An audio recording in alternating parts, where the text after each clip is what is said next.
আজকে বানাবো পনিরের কোফতা।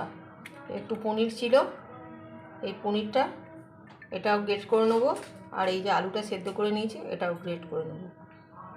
আর এখানে এই যে সবজি রয়েছে, গাজর, টমেটো, আলু, এই সব দিয়ে বানাবো, আপনারা দেখতে থাকুন। এইবারে এই দেখুন, এটা হচ্ছে এরকম করে গ্রেট করেছি, আর এটা আলু আর পনির এইভাবে গ্রেট করে নিয়েছি। এবার সামান্য একটু হলুদ দিয়ে দেবো, একটু গোলমরিচ গুঁড়ো, খুব বেশি না, সামান্য করে।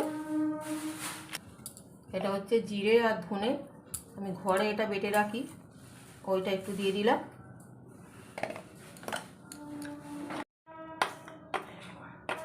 এবার সামান্য একটু নুন দিয়ে দিচ্ছি স্বাদ মতো, একটু ময়দা দিয়ে দেবো। এবার আমি এটা মেখে নেব। এটা এবার আমি মিশিয়ে নিয়েছি, দেখুন মাখাটা খুব সুন্দর হয়েছে, একটা ডো তৈরি হয়েছে এটা। এবার এটা থেকে এইভাবে আমি একটা করে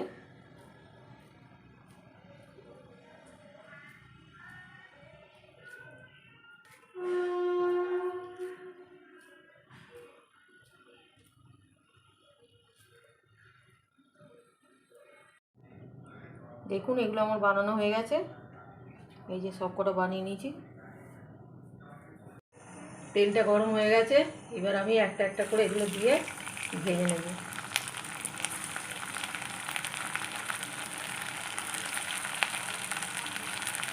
কোফতাগুলো ভেজে নিচ্ছি এবারে।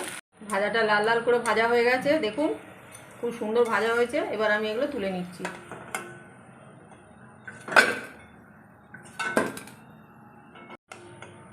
বড়াগুলো আমার সব ভাজা হয়ে গেল,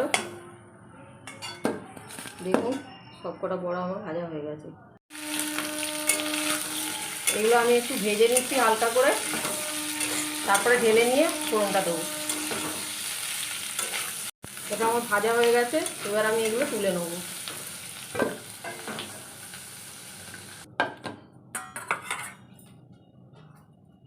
এবার এই কড়ার মধ্যে আর একটু তেল দিয়ে দিচ্ছি। এবার এর মধ্যে আমি একটা শুকনো লঙ্কা ছিঁড়ে নিয়েছি, একটা তেজপাতা, সামান্য একটু পাঁচফোড়ন, এখানে 1 চামচ আদা বাটা আছে, এটা আমি দিয়ে দিচ্ছি।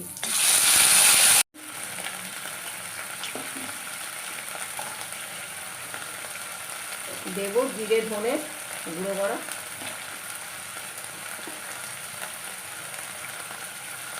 দেবো 1 চামচ শুকনো লঙ্কা গুঁড়ো দিয়ে এবার এটা একটু নাড়বো। এবার দিয়ে দেবো টমেটোটা পেস্ট করা ছিল সেটা। এবার এটা আমি 1 চামচের একটু কম একটু চিনি দিয়ে দিলাম। নুন তো আমি ওগুলো ভাজার সময় দিয়ে দিয়েছি, তাই জন্য অল্প একটু নুন দিলাম।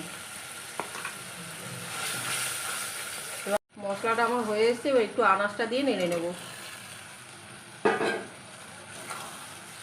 এটা দিয়ে একটু নেড়ে নেব, তারপর জল দেবো।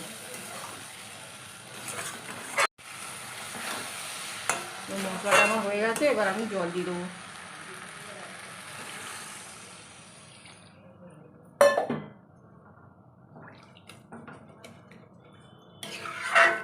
এটাতে এবারে সামান্য গরম মশলা গুঁড়ো দিয়ে দিচ্ছি।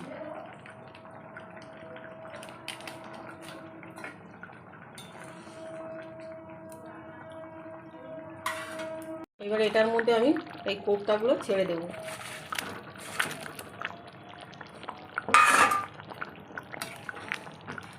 কোফতাগুলো ছেড়ে দেবো, এটা ফুটে গেলে না, বড়াটা দিয়ে এবার ফুটে উঠেছে। এবার একটু এতে ঘি দিয়ে দিচ্ছি।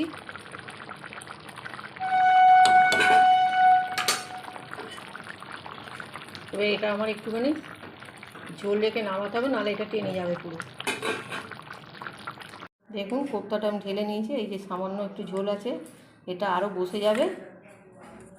কত সুন্দর গন্ধটাও খুব সুন্দর বেরিয়েছে, খাবারটা খুব সুন্দর হবে। বানিয়ে দেখবেন বাড়িতে এইভাবে, অল্প পনির দিয়ে আলু দিয়ে রাতের তরকারি।